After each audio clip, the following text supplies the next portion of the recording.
Device volume is a little low. Can you boost it up? Wow. Yes, actually, I had not connected the jack very well, so it Okay, was okay. coming a bit low. Now it's perfectly fine. Thank you. Okay. Thank you. Yeah, perfectly fine. Shall we start, Vani? Yeah, sure. Aniket, is Ram there? Share my Aniket? screen. Stop. Aniket, is Ram there? Gottaito. What do you have? Will this work with Ravi, are you there? Madam, tell me, madam. Is Ram there to start with the school prayer? No, you can do it, madam. Or Sajini Shall I madam do it can myself? Yeah. Okay, okay. Yes. We will start the meeting with the school prayer, which I will recite. Everybody, please stay muted so that there will be no disturbance to the person who's speaking.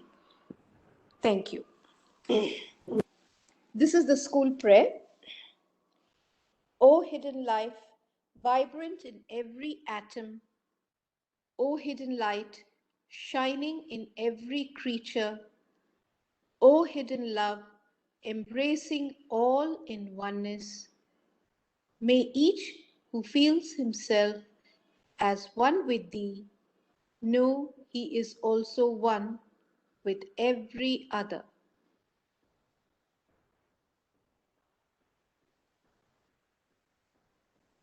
All participants, please stay muted till the end of the program, or unless the faculty asks you to unmute if you have any queries.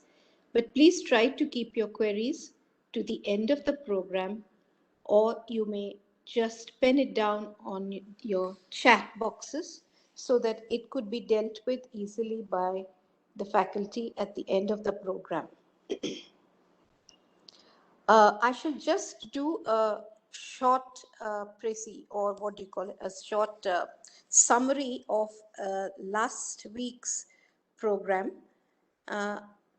Shloka 12 was covered by Vani Vasudev last Friday, and I'll just give you a few lines of the gist, and after that Vani will take over and carry on with the series. So please fix attention on the unchanging self. That was the first point. The second point was focus on the seer who is aware of all this. Point 3 was develop non-judgmental quality of a jnani. 4 was see each being as the reflection of the self. I think I got that okay, Vani? So you can continue now. Would you like me to start now? Yes. Okay. I think I got the gist okay, isn't it? Yes. More or less. Yeah. Yeah, So you thank carry you. on. Thanks. Yeah. Thank you, Vani. Namaste, everyone. I'm so happy to be here at the satsang today. And I offer my gratitude to the School of Ancient Wisdom, to all the people who are involved in organizing the satsang, Sajni, Ravi, Malti, Jankiram, Aniket. To all of you, a big thank you. And to every satsangi here, everybody who is involved in the quest of self-knowledge, to each one of you, my gratitude for joining me in this exploration of Bhagavan Sri Ramana Maharshi's Sat Darshanam, also known as 40 Verses on Reality, and in Tamil as Ulladu Narpadu. So we have had a beautiful gist from Malati, and let me share my presentation.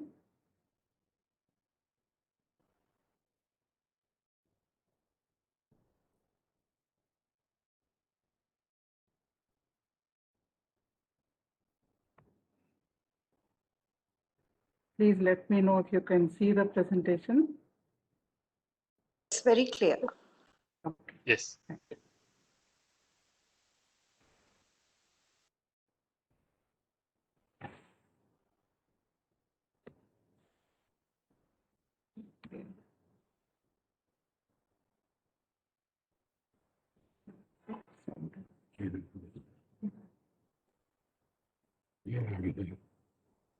ಅಲ್ಲ ಇದು ಕಮ್ಮಿ ಮಾಡ್ಬೇಕಾ Okay, so today is the 9th session, and last time we had done the 12th shloka.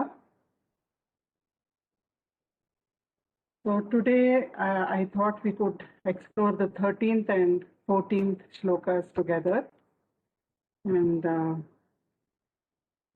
going into a gist of, before we go into a gist, let us offer our pranams. The source of my inspiration, Bhagwan Sri Ramana Maharshi, whose Satdarshanam we are currently studying, to Sri Narasimha Prabhuji, who is guiding me on the path of self-inquiry, to Sri Shankaracharya, who has given us such a great legacy in the arena of Advaita Vedanta. To all of them, I offer my pranams and gratitude. Let us chant Gurur Brahma, Gurur Vishnu, Asatoma Satgamaya together, keeping our mic on mute because, as you know, online there is no sync. So we will be chanting together but keeping mics on mute.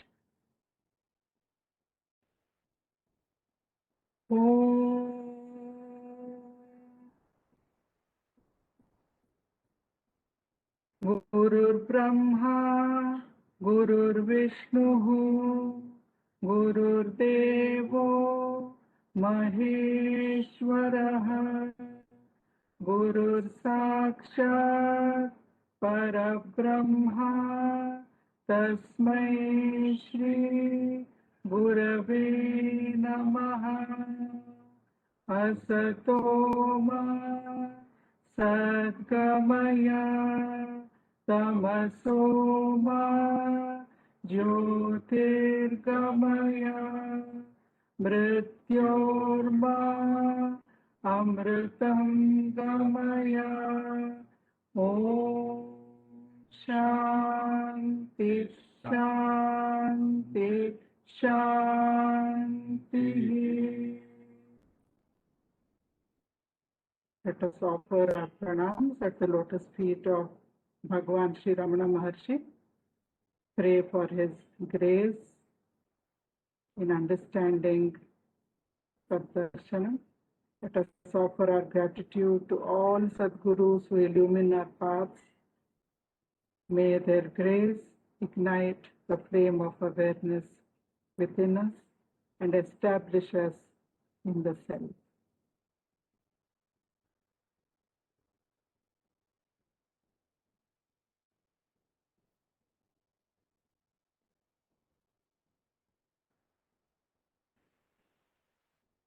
So I would like to begin with a small, would call it a story or an anecdote.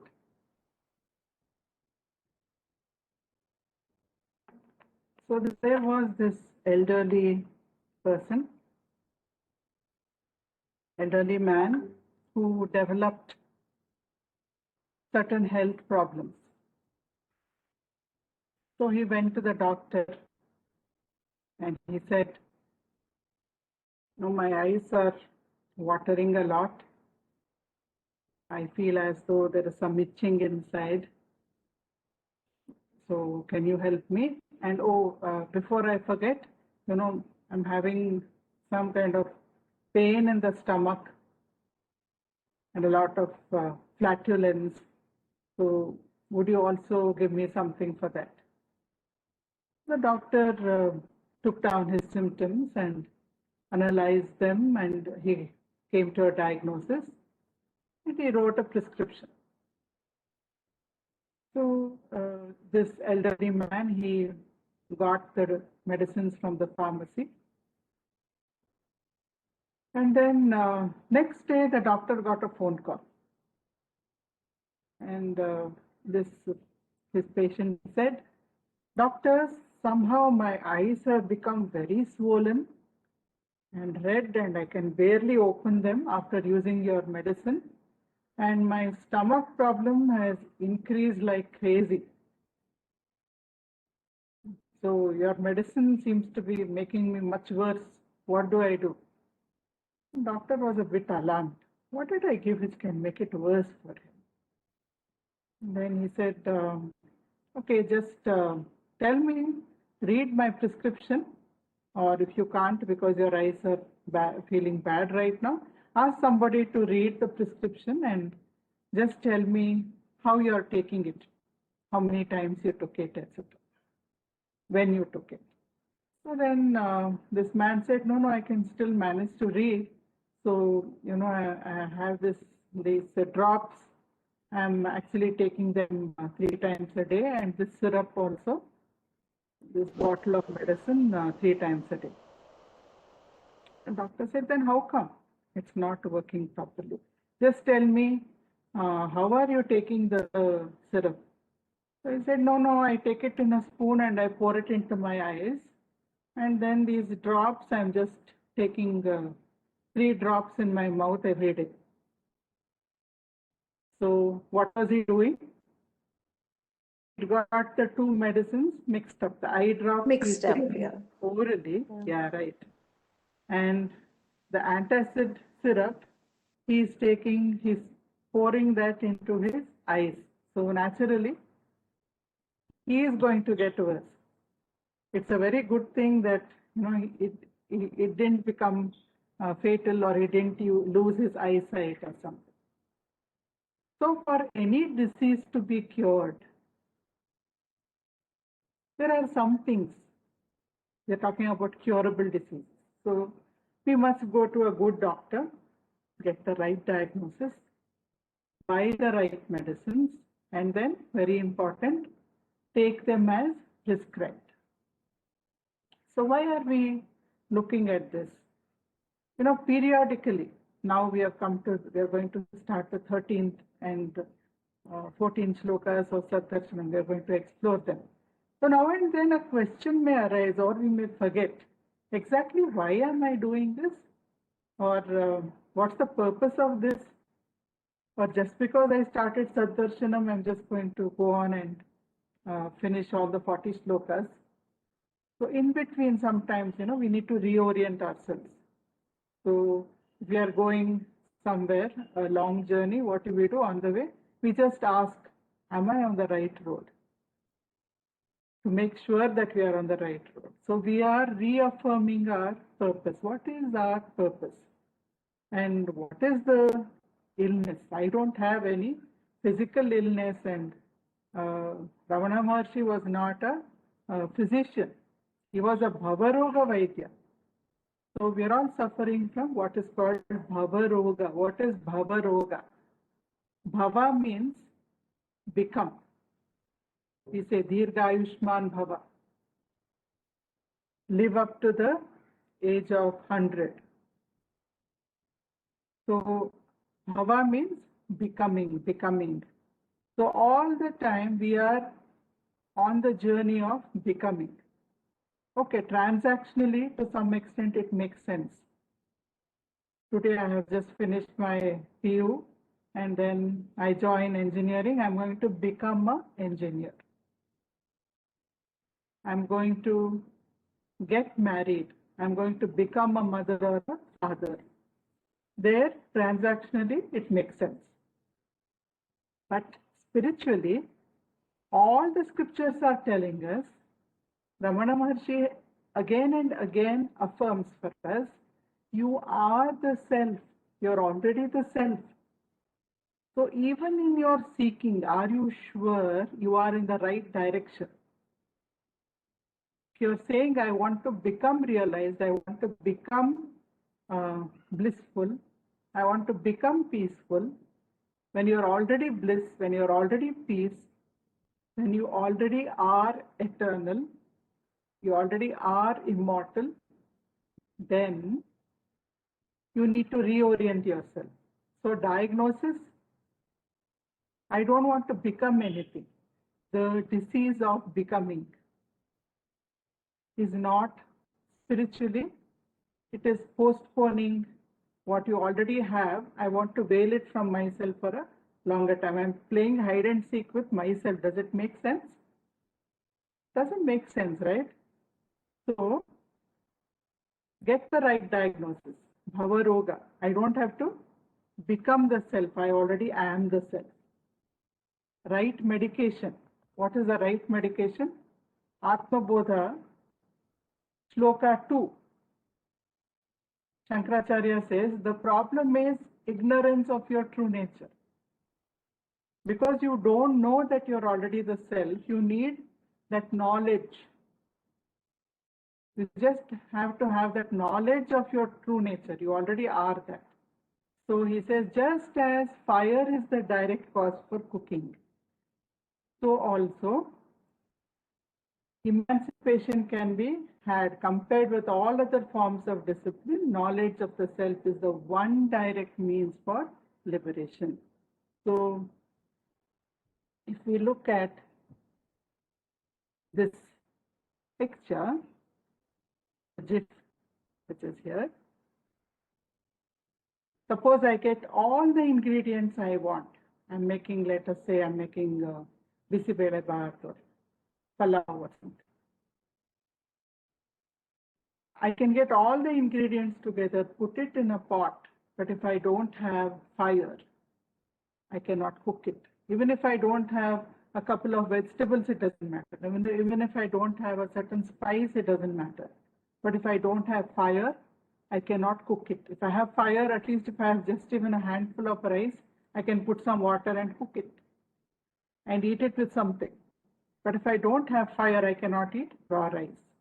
So just like that, Atma Bodha says, you need to have knowledge about your own nature. That is what we are getting from Sat Darshanam. Sat means self. Sat means changeless, immortal, ever existing, never changing, never born, never will die. That is the self and that is me. So this knowledge should be given. This knowledge is the Jnanagni, the fire of knowledge. The fire of knowledge will remove ignorance. So the third shloka of Atma Bodha says, action cannot destroy ignorance, for it is not in conflict with or opposed to ignorance. Knowledge does verily destroy ignorance as light destroys deep darkness. So if I walk into a dark room, if I dance, will it allow me to see what is around me? Probably I'll hurt myself, hit myself somewhere, right? So what is it I need for the darkness? I need light to dispel the darkness. In the same way, when I have ignorance of my true nature, doing pranayama, that is action, or mental action, that means focusing on a deity, doing japa. Those are all actions. Action of the physical body, yogasanas, action of pranamaya kosha. The physical body and pranamaya kosha together, I can do pranayama or breath control. Using my mind and intellect, the action of the mind is focusing. One of the actions of the mind is focusing. So all this, they help me to purify the mind and intellect. They have their place on the journey. But Shankaracharya is asking, or karma marga, go out and do service, serve others with the attitude that I'm serving God. So all this is good for purification, but will it destroy your ignorance? So action of any of the 5 koshas, here Shankaracharya says, it is not a direct antidote It is not the opposite of ignorance. It is not an antidote. It cannot come and dispel your ignorance. Only knowledge can dispel ignorance. And how to use knowledge? So the soul appears to be infinite because of ignorance. In the fourth shloka, Shankaracharya says, when ignorance is destroyed, the self which does not admit of any multiplicity truly reveals itself by itself, like the sun when the clouds pass away. So the soul is always there. What is this cloud? The cloud of ignorance, my attachment to the body, my identity with the body. Body means all 5 sheets of consciousness. So if that is destroyed, we see that the self is ever existing. It is always there. You don't have to reveal the self. Self exists always.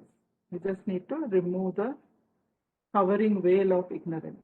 So what we are doing in this journey of Sat-darshanam is we are using knowledge in the path of self-enquiry and removing this ignorance. So it is a very direct, straight path, like a shortcut. We are not coming in a roundabout way. We are going in the most direct path. So we need to remember this. This is going to give us infinite bliss, infinite peace, permanent happiness. Something which we have always been longing for, which we have been trying to get from so many other sources. But the only thing that can give us permanent happiness is only the knowledge of my true nature. Abiding there can give me permanent happiness. So that is why we are studying Sat-darshanam. That is why Bhagavan has given us Sat-darshanam. So summary of Shloka 12. Malti has given us a summary, but just once again to remember what we did last time. In Shloka 12, we learned that true knowledge for the self, there is neither knowledge nor ignorance because there is no other. Just think back to your deep sleep state. Last night, you were in deep sleep for some time. We have been in deep sleep for so many innumerable times till now. Each time we visit deep sleep, visit is a wrong word because deep sleep is our true nature. So in deep sleep, there is no other. When there is no other, there can be neither knowledge nor ignorance. If there is something else, somebody asks me, oh, do you know X, Y, Z? I will say, yes, I know X, but not Y and Z, or I don't know any of them. So there is something other than me, then I know or I don't know about it. But there is only me. There is only the self. Then there can be neither knowledge nor ignorance. It is beyond both. The knowledge of objects is not true knowledge at all, Bhagavan says. Because knowledge of objects can go on and on and on increasing. It is relative. When you don't know yourself, knowing about something else, that is only relative knowledge, therefore it is not true knowledge. True knowledge is knowledge of the self, which is always shining. And it is always alone. There is no other for the self. There is nothing for the self to know, and there is no other which should know the self. So again and again we have been remembering also that Bhagavan says, to be the self is to know the self. The self is pure consciousness. That means pure awareness. If we think there is no object, we may think the self is emptiness. But Bhagavan is saying it is whole. It is not empty. We also looked at Purnamadaha Purnamidam from Ishavasya Upanishad to understand how the self is whole. And we looked at 16th shloka of the second chapter in Brihadaranyaka Upanishad, where we understood in deep sleep, the prana is withdrawn, that means the life force, just a bare minimum is left for the body to continue its involuntary functions like heartbeat, breathing, etc., whatever is required to keep the body alive. Just that much prana is there, the rest is withdrawn, the senses are withdrawn, the mind and intellect are withdrawn, and we are in a true state. That is what Brihadaranyaka Upanishad tells us. During sleep, you are Brahman. There is no other. And we also understood, according to Bhagavan, there are only two states, that is deep sleep and dream.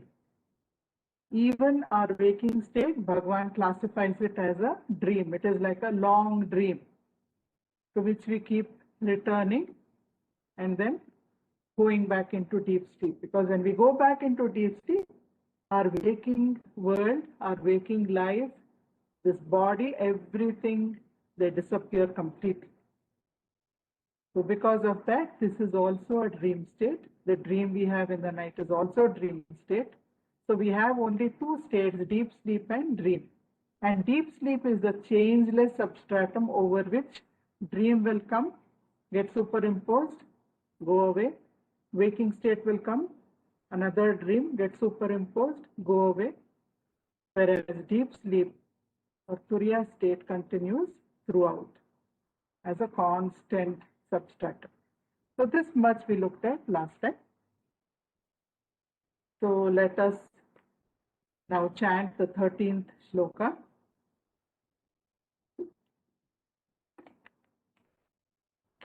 Lead and chant as we always do, with our mic on mute. Satyaschidatma vividakritischit. Satyaschidatma vividakritischit. Siddhyet prithak satyachito na bhinna. Siddhyet prithak satyachito na bhinna. Bhusha vikara kimu santi satyam. Bhusha vikara kimu santi satyam. Vina suvarnam prithakatra loke. Vina suvarnam prithakatra loke. So here Ravana is saying Satyaha Chidatma, Chit Atma, the self, the ever-aware self, is the only reality. Satyaha, Chit Atma, Satyaha. Vividha Akritihi, Chit. Can you still see the presentation? Can everybody still see the presentation? Yeah.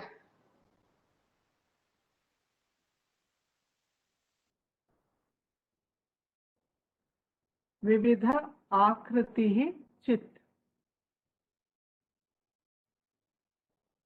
Can you hear me? Yes. Yeah. Yes, we can hear you. Yeah, and you can see the shloka, right? Yes. Yes. Yeah, thank you. So Vividha Akritihi Chit. The same Chit, it is the same self that is manifesting itself in Vividha, many kinds, multiple Akritihi forms. So it is the same self which is manifesting in a million forms. Siddhyet, this is certain. Prithak Satya, this self, apart from this self, Satya Chito, apart from this self which is real, Na Bhinna, there is this creation or this manifestation is not separate from the substratum of the self. That much is certain, says Bhagavan. How certain is this? So he's giving us a metaphor. He says, Bhusha vikaraha, just like the many ornaments that we have many ornaments. What kind of ornaments? Suvarnam, gold ornaments. So all these ornaments, Vina Suvarnam Kimusanti, without the gold, could they exist?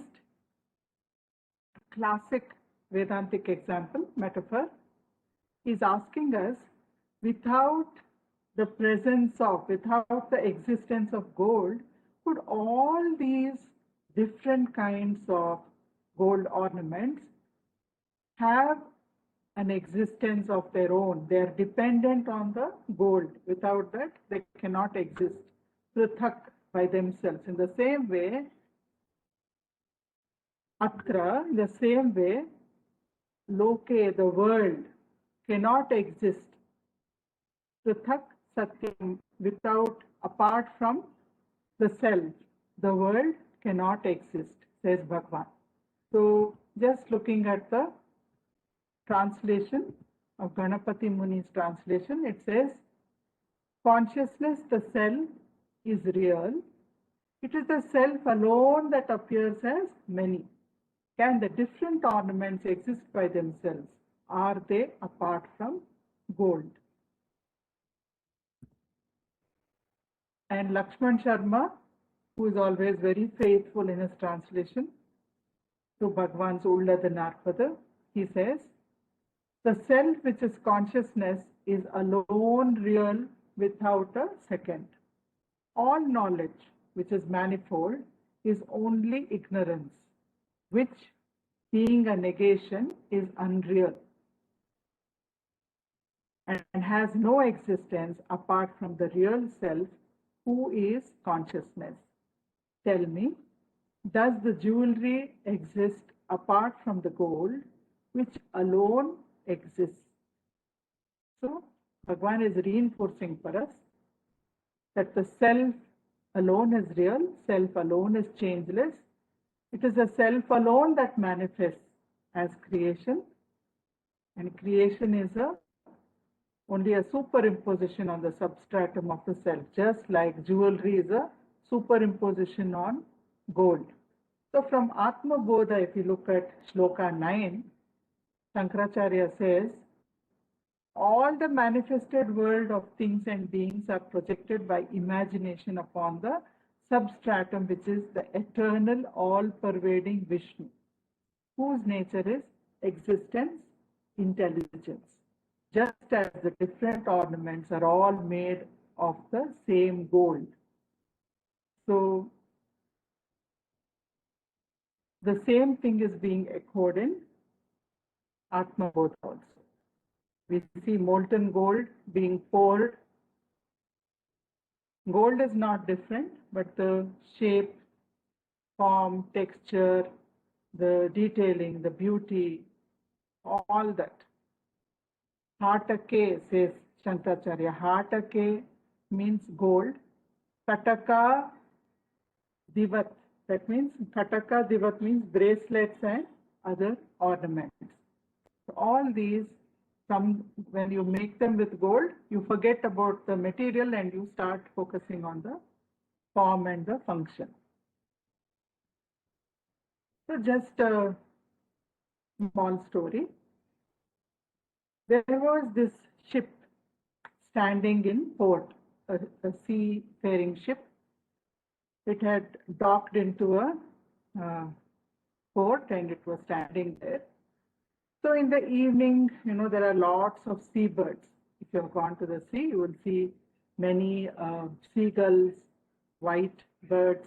You can hear them. It's almost like the mew of a cat when a seagull calls. So the call of a seagull you have listened to. You have seen seagulls flying in the sky, beautiful white birds. So one seagull, when it became dusk and it started getting dark, it wanted to roost somewhere. So it was looking around, and this mast of the ship, it seemed very comfortable. So it went and settled down on the mast of the ship and it went to sleep. And it so happened that according to the schedule of the ship, it started sailing somewhere around 10 o'clock in the night. It set sail. The bird is fast asleep, it's not aware the ship has gone. So for hours and hours, the ship has been sailing. It is in mid-ocean. And at that time, the bird wakes up. Seagull suddenly awake, and then it doesn't like being sitting on the mast when the ship is moving. And it can see land nowhere. So it's looking, and then it thinks, okay, maybe if I fly for a while. But the ship is like already hundreds of miles from the shore, no shore anywhere. So it flies to the north, to the south, to the east, to the west, flies for a mile or so, flies back to the ship, sits down again on the mast, rests, flies again in another direction, nothing. So comes back, sits on the mast again and rests. So finally it realizes, really there is no land anywhere around. Nearby, I'm not able to find anything nearby. So let me sit here. Sometime, somewhere, the ship will go into another port, and then I can go. So while talking about self-inquiry, somebody has to mute. Aniket, can you mute everyone?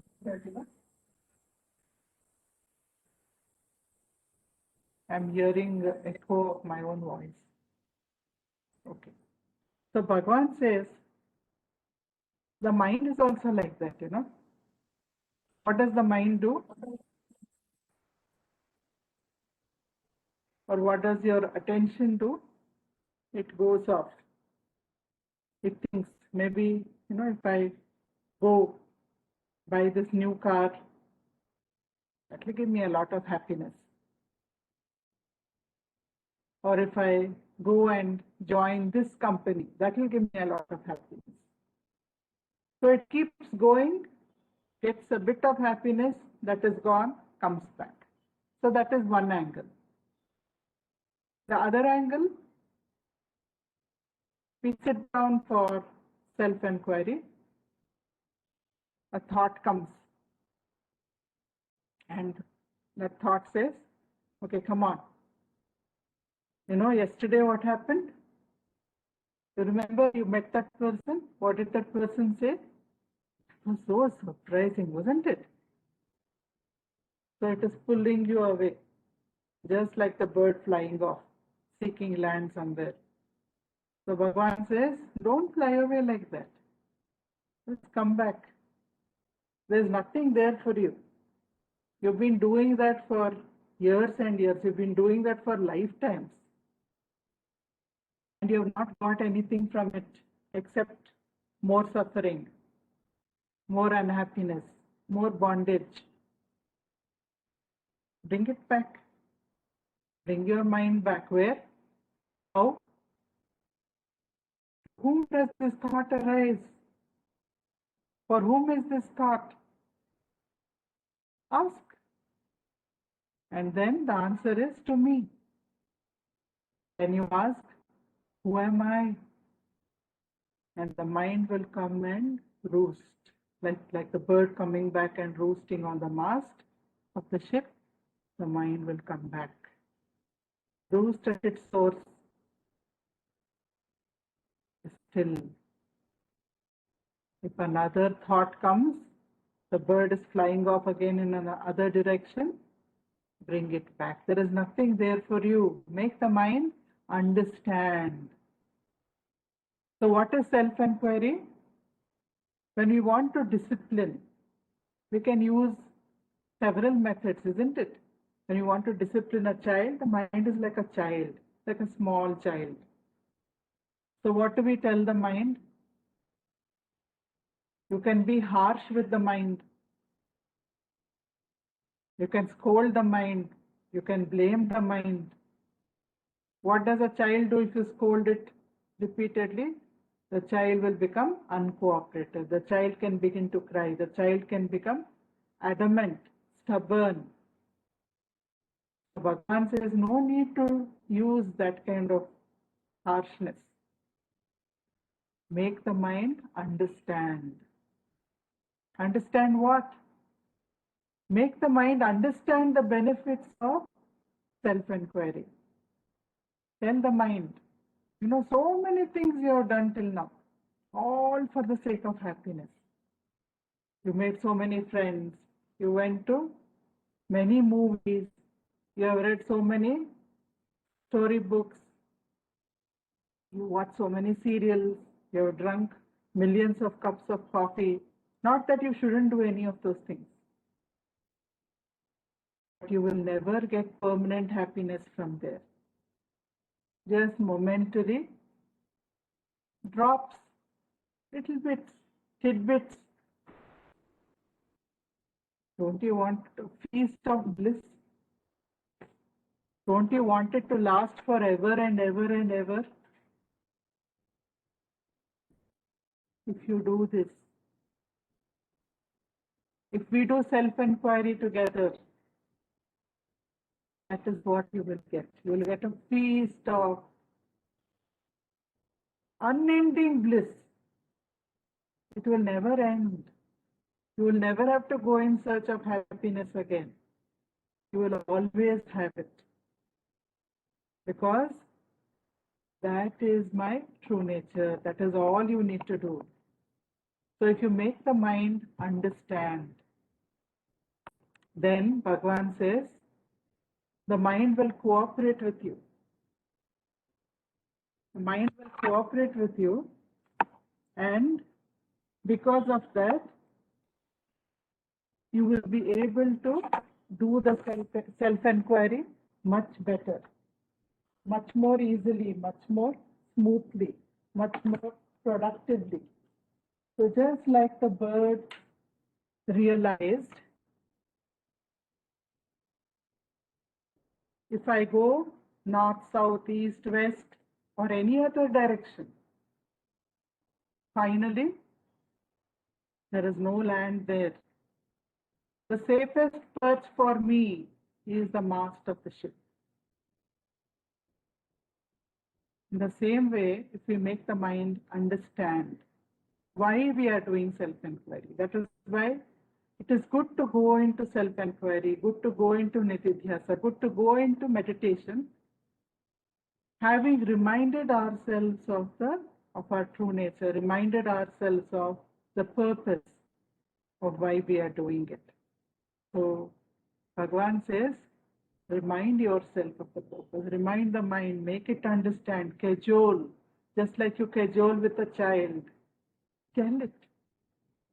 Yes, it will understand after a while, it will realize, and then it will cooperate more and more with you in your practice of self-inquiry. So with repeated practice, the mind will develop the skill to stay there. It will not try to fly here and there, here and there. Initially it will, and each time we bring it back with who am I? And the more we practice this, Bhagavan says, finally it will roost there. And it will not try to go here and there. Why? Because there is infinite bliss there. That is why.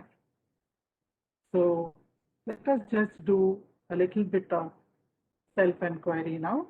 Can we sit with our spine straight?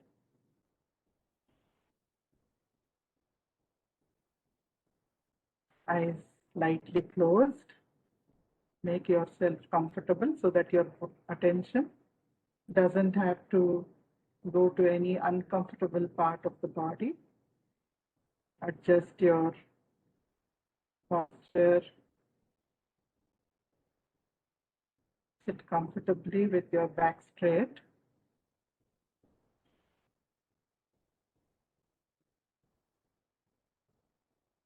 Closing your eyes.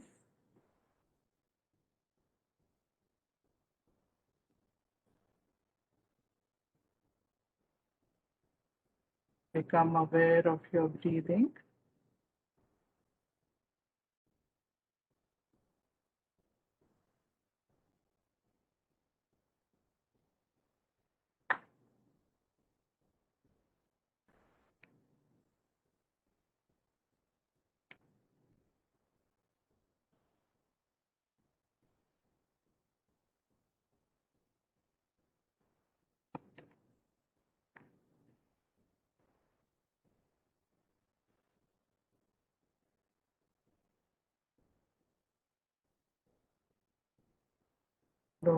deep breathing, deep inhalation, slow exhalation.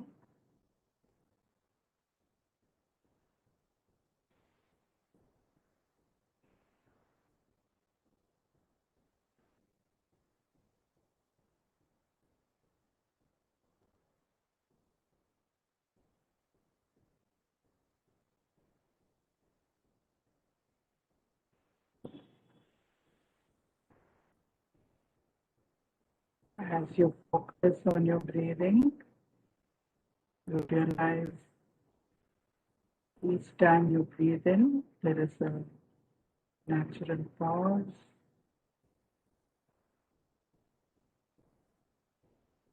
Each time you breathe out, again there is a natural pause.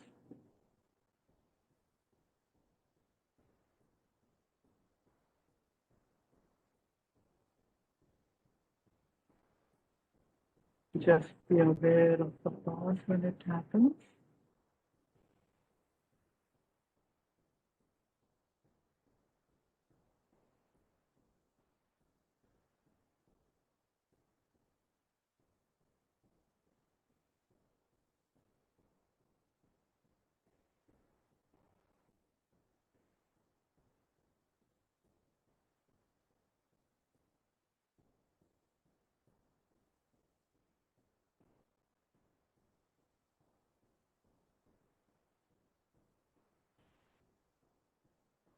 Breathing at your own pace.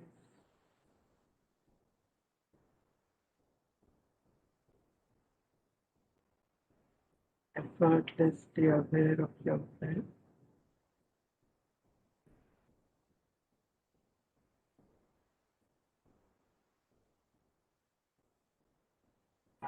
Relax all your facial muscles, no stress, no strain, no effort.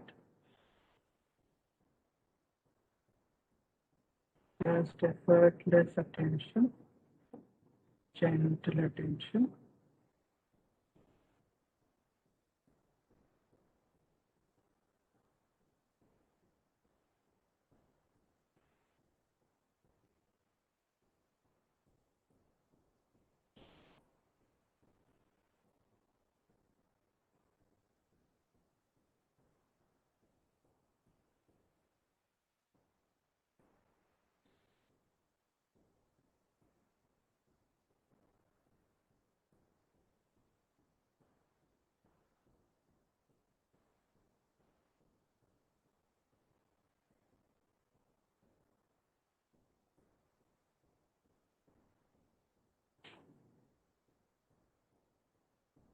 Shift your attention to the one who is watching the breath.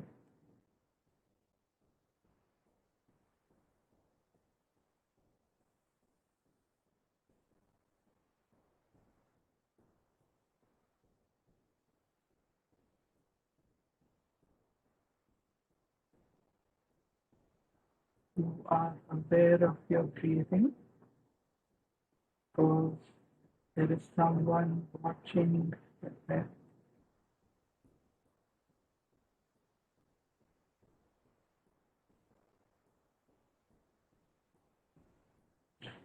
Take your awareness to that witness.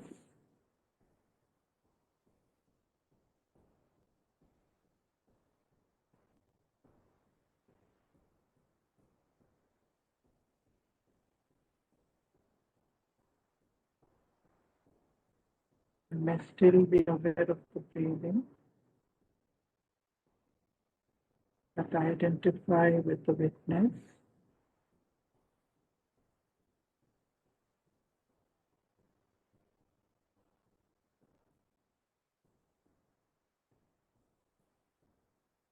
You are not the breath, you are the witness watching the breathing.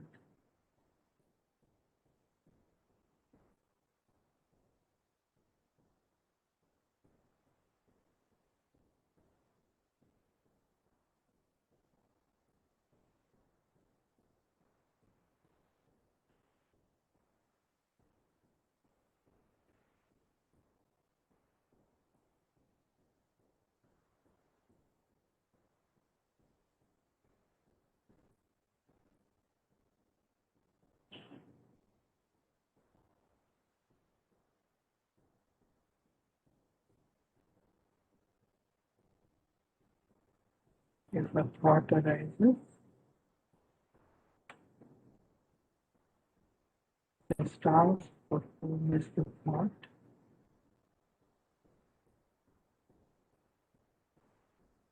It is for me. Who am I?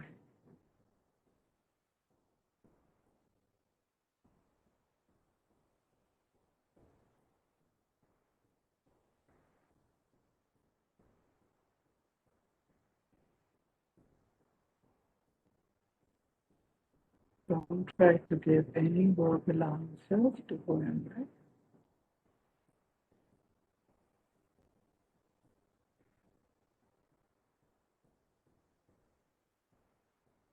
The mind is still.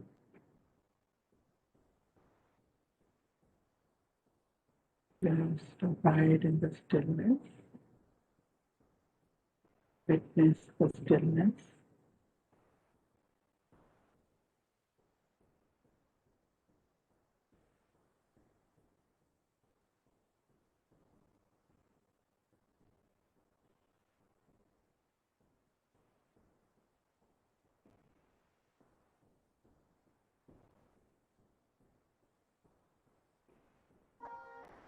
You are the witness of the thought and of stillness.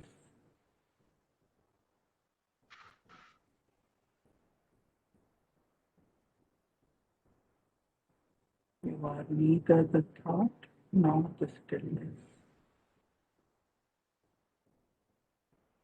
The witness of both.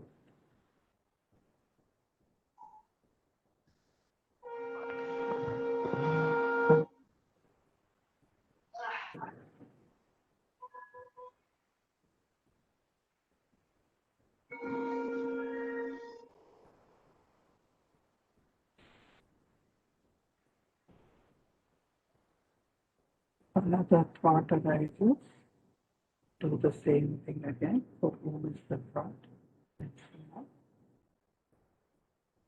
Once again abide as the witness.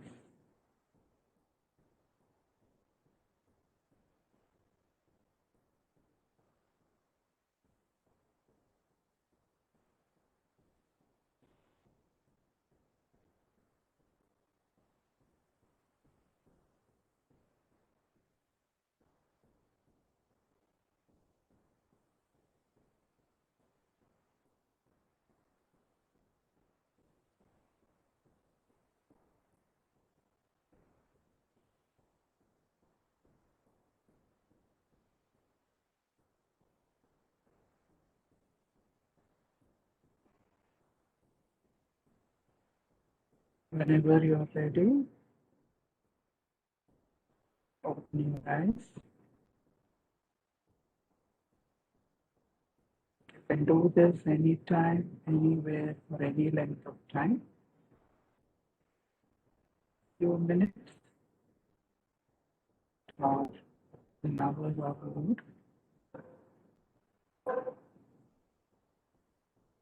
Even with your eyes open, remain the witness of whatever you see inside and outside.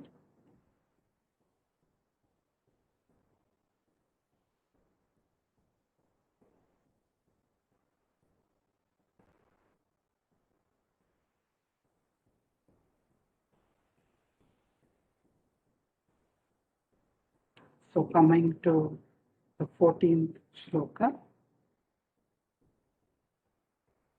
let us lead and follow. Tadyushmadosmadi sampratishtha. Tadyushmadosmadi sampratishtha. Tasmin vinashte smadimulabodha. Tasmin vinashte smadimulabodha. Tadyushmadasmat mativarjitaika. Tadyushmadasmat mativarjitaika. Sthitirjvalanti sahajatmanasya. Sthitirjvalanti Sahajatmanasya. So Ramana is asking, Tat Yushmad Yushmadoho. Tat Yushmadoho. Tat means that. That is referring to the third person. He, she, it, that, this. So the third pronoun of the third person, Yushmad, refers to you, the second person, pronoun of the second person. Asmad means I. So, Sampratishtha, the second person and the third person will continue to exist as long as the first person exists. So here we are talking about grammar. You know, in English grammar, we have the pronoun of the first person pronoun is I, second person pronoun is you. Third person pronoun can be he, she, it, this, that, them, etc. So Bhagavan is saying, okay, your previous shloka we talked about singularity and multiplicity. The self is one, but it can manifest as many. But at any point of time, only the self is real, continuous, unbroken. Then what about our day-to-day experience? Right now I'm feeling I'm different. Even the person closest to me, maybe my spouse, maybe my parent, or friend, or child, grandchild, to whom I feel extremely close, even that person is separate from me. So that is my experience. That is what I experience every day, every moment. So Bhagavan is not discounting our experience. So he's saying, you do realize, don't you, that as long as the first person pronoun I exists, then automatically the second person pronoun and the third person pronouns have to exist. The platform on which the second and third person exist is the first person pronoun. So tasmin vinashte asmadi moola bodhat. Moola bodhat is inquiring into the nature of this small self, the first person pronoun I, asmad. That's what we did just now. We did that self-inquiry for a while just now. So Bhagavan is saying, yes, inquiring like that, Moola Bodhat, the source of the first person pronoun I, when you inquire into the source of the first person pronoun I, from where has this come? When you inquire like that, then vinashte, tasmin vinashte, the second and third person pronouns will be destroyed. That means multiplicity will no longer be reality for you. You will see it for what it is. You will see that it is a mono act, a single person taking up millions of roles. The self is taking up the role of everything that is there in the universe. It is manifesting as everything that is there in the universe. That truth will become apparent to you, that multiplicity, which you right now feel is so solid, so real, that will get destroyed for you, and reality will be revealed when you do Moola Bodhat, Asmadi Moola Bodhat. What is the source of this I? From where has it originated? So, Bhagavan is saying, Tadyushmad Asmad Mativarjita. How are all these multiple things existing? Eka Sahaja Atmanaha, when only one self, which is natural, that is your natural nature, Jvalanti, that is shining always as your true nature, then you will realize Mati Varjita, you will completely transcend all differences, all kinds of differences. Difference of male, female, gender, difference of caste, difference of religion, difference of I'm a human being, that is an animal, that is a plant, difference of living, non-living, all differences you will transcend. Why? Because you will be established as in your natural nature, Ekatma, which is the soul self, shining in all its resplendence. So that is why you should do self-inquiry. So Ganapati Muni is saying, without the I, the second and third persons can't exist. When the I subsides to self-inquiry about its source, the second and third persons too disappear. So when you inquire into who is this small ego, always niggling, who is that? That is self-inquiry. Our own natural state shines forth, says Bhagavan.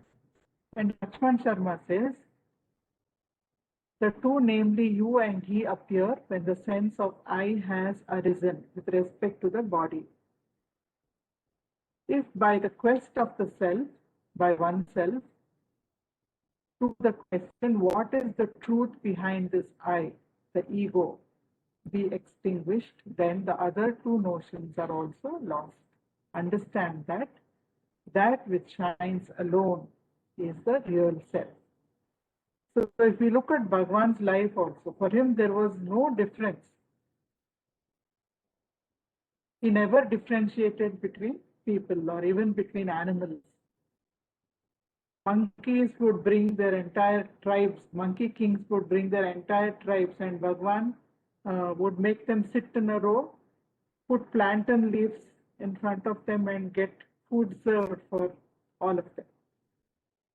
And they would eat off a plantain leaf, just like we eat in marriages, just like human beings will eat.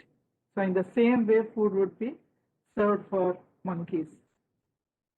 If a shepherd from the hill, if he got down and he brought some watery buttermilk, then Bhagavan would say, this is like ambrosia for me. It is like nectar. Pour it into my hands, and he would just drink from his cupped hands. So he never ever felt if somebody was hitting a mango tree hard in order to knock down mangoes, he would say, hey there, stop. How would you feel if someone took a stick and hit you like that on the head? Be gentle with the tree. You know how many leaves you are knocking down there?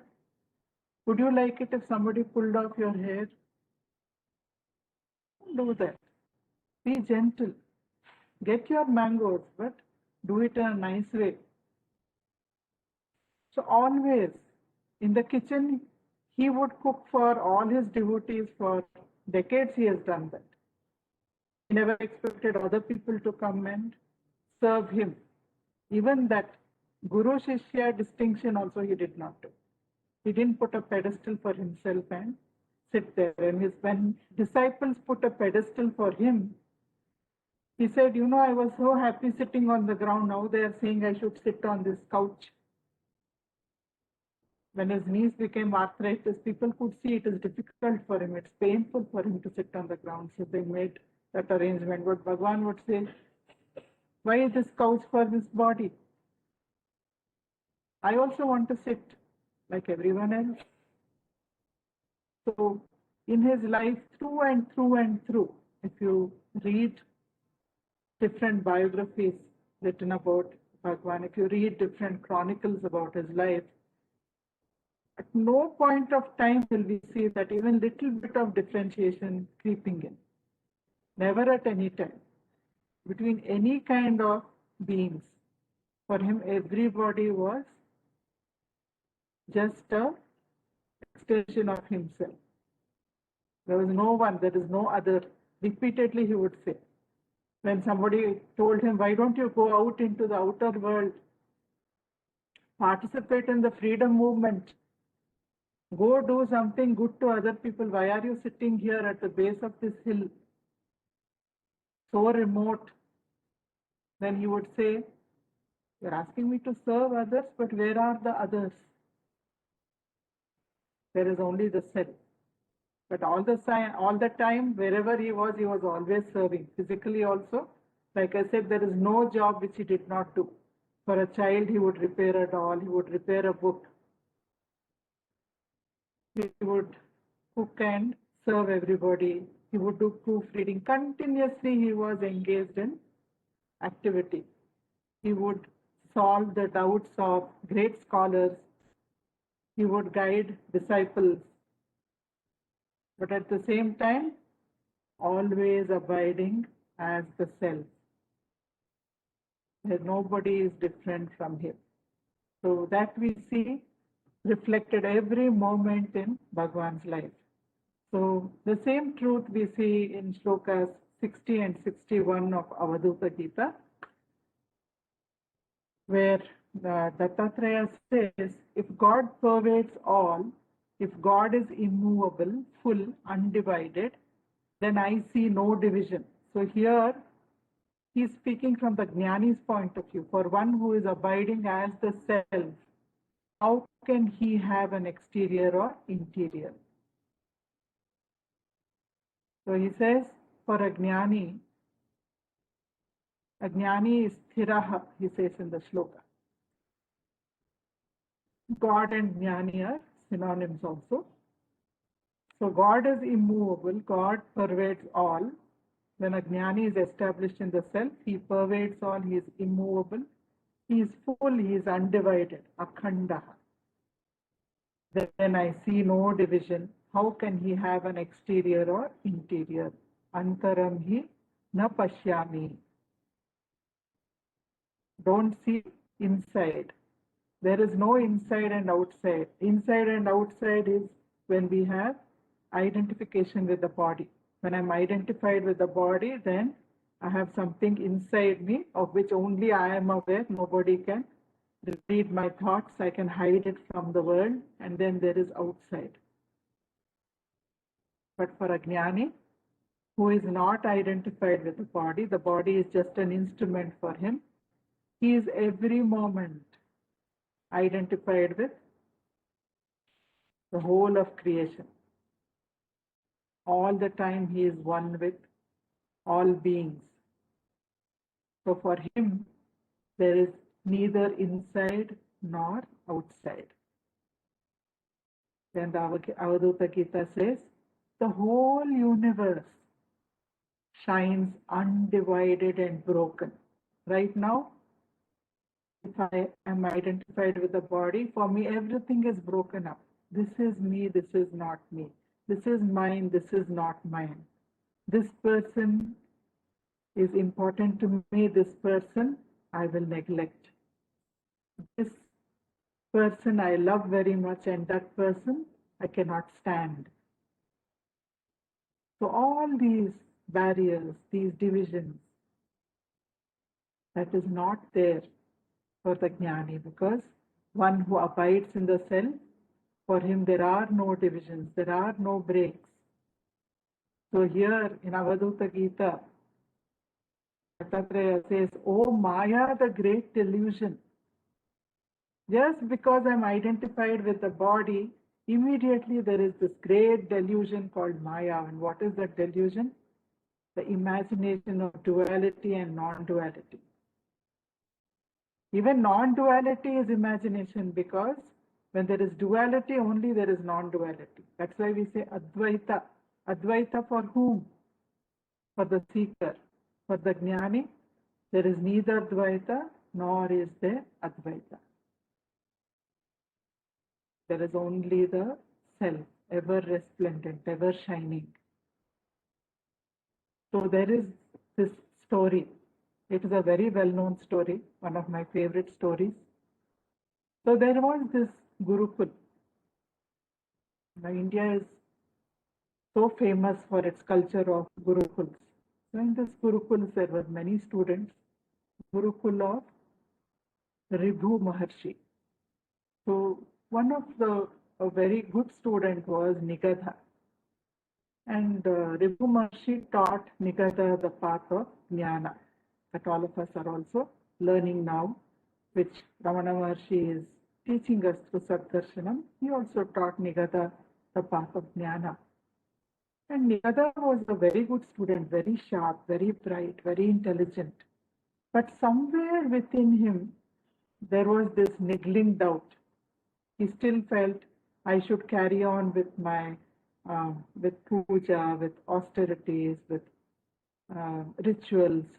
That is a more powerful path than the path of jnana. That was his inner feeling. Somewhere there was that little bit of it left. So after he had learnt everything, he went back to his village.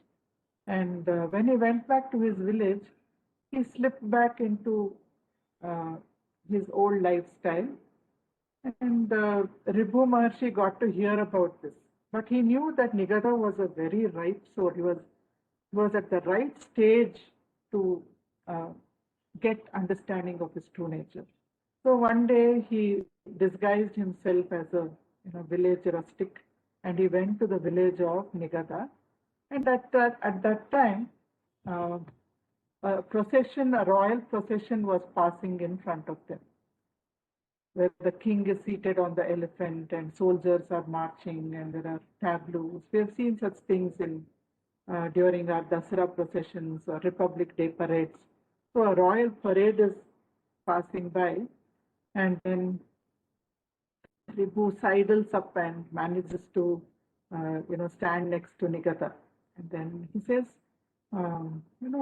what's happening here? So Nigadha says, can't you see? The king is going there. So he says, where is the king? The one seated on the elephant, can't you see? The one sitting on the elephant, that's the king. Oh, okay. Which is the elephant and which is the king? Ripu says. He's pretending to be a really, having a very low intellect, like a fool. So Nigadha says, what are you? Are you a big fool or what? You're an idiot or what? Can't you see? Don't you know what an elephant is? The elephant is below and the king is above.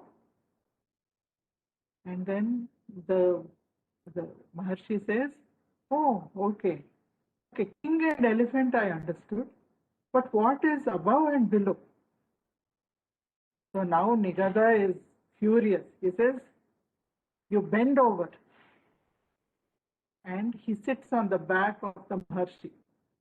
And he says, see now, you are below and I am above. Did you understand? So Ripu says, yes, I understood elephant and king. I understood below and above. But what is you and I? Immediately there is a paradigm shift for Nigadha. He jumps off the back and he says, you are my Sadguru. I didn't recognize you. I'm so sorry. Thank you for revealing the nature of my own self to me. And he falls at the feet of his Guru.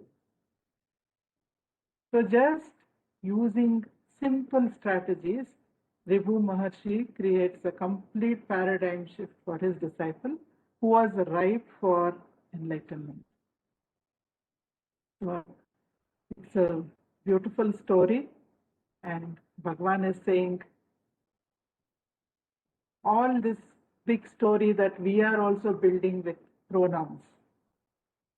If you watch how we think, if we watch how we talk, we are also always saying I, you, he, she, it, them. Our entire thinking process, the big story that we build up about this body, mind, intellect, it's full of pronouns. And all these pronouns are supported by the pronoun I, the first person pronoun I. And Bhagavan says, just inquire. From where is this I coming? If you inquire thus, the I, you, we, all the multiple pronouns, he, she, it. Everything will disappear because only the self will remain. Just like the body. Each finger is different. The eyes are different from the nose. Nose is different from the ears. Ears are different from the mouth. Hands are different from the feet. But we feel each bit of the body is me, don't we? Every cell on my body is me, even though they're all different from each other. Swami Chinmayananda says, if you take a pin and somebody takes a pin and they ask you, they come and ask you, just tell me some part of your body that you don't like, can I just drive this pin into that part? You know, that maybe that little toe over there, so small, somewhere remote. Can I drive this pin into that toe? Will we say yes? Nobody will say yes, right? Because every single part of the body we feel is me. So when we are established in the self, like a Gnani, every single bit of creation is not different from you. At the same time, whether creation exists or it doesn't exist, the self is not affected. I am not affected because I am the self. At the same time, when I have to play my role in creation, then every single bit, every cell, every atom, every molecule, every stone, every grain of sand, every other being, they are me, just like all parts of the body. I feel right now they are me. Just that complete expansion takes place. So this is what Bhagavan is telling us today through the 13th and 14th shlokas. So let us just close our eyes for a moment.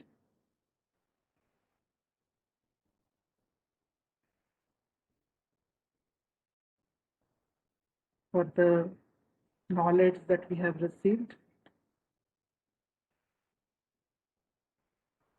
let us offer our pranams, our gratitude at the lotus feet of Bhagavan Sri Ramana Maharshi. His grace is always with us. May this awareness continue to throb within us. May it establish us in the self. May all beings be happy.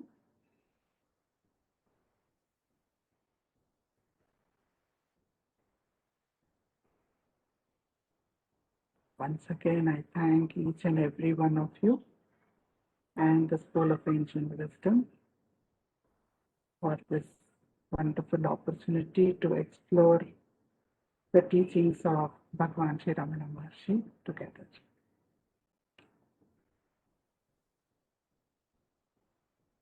Janki Ramji, over to you.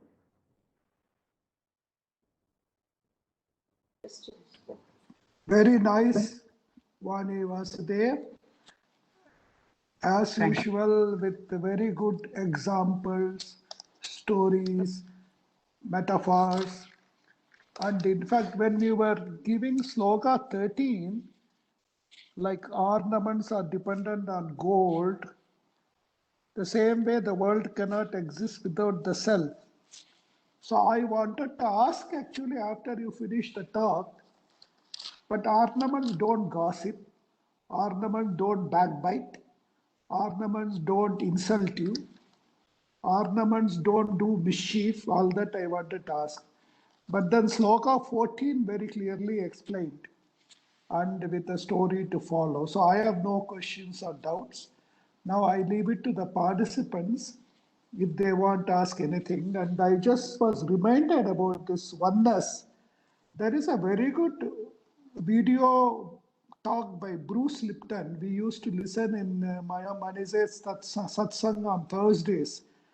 It's about an hour's talk where he clearly explains how humanity is one body. And 8 billion cells make humanity, or that is 8 billion humans make one body. So people who have the time, they may like to listen to you. Now I leave it to the participants. If anybody wants to ask any clarification or questions, most welcome.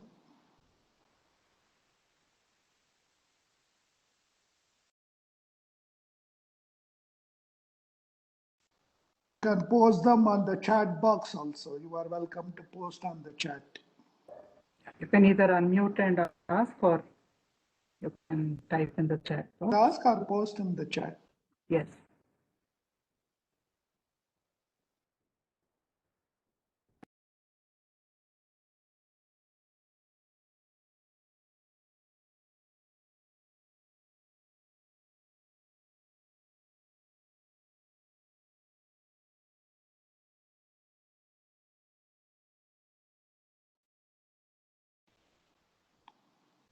Anyway, I think you made it so very clear.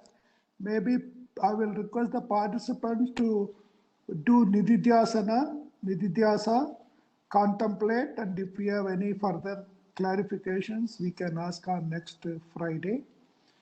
So now I will request Vasudev to proceed with the concluding portions of the talk. Thank you.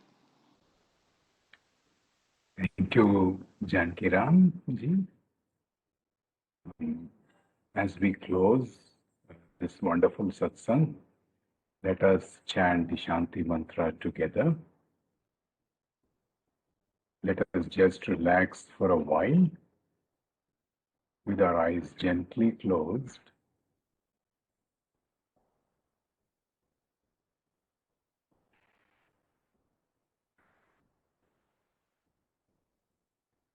Let's take our attention to our breathing.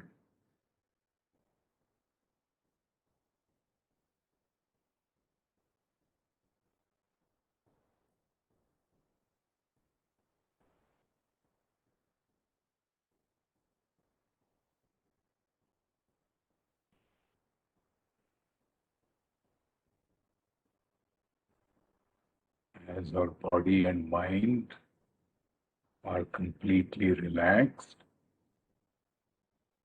let us chant Om once and Lokaha Samastaha 3 times.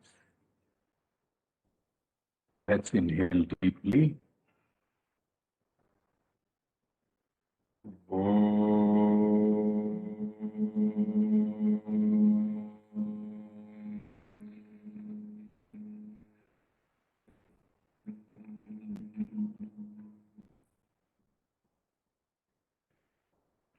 Loka samasta sukhino bhavantu. Loka samasta sukhino bhavantu. Loka samasta sukhino bhavantu. Om Shanti Shanti Shanti. Om Tat Sat Brahmarpanamastu.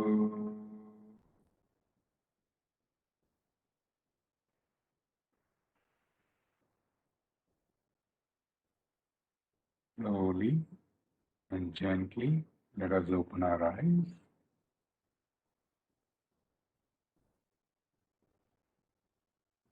Thank you very much for your divine presence.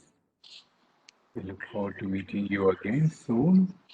Shubharatri, Shubhamastu, good night. Thank you, Vaniji. Thank you. Lovely to have you.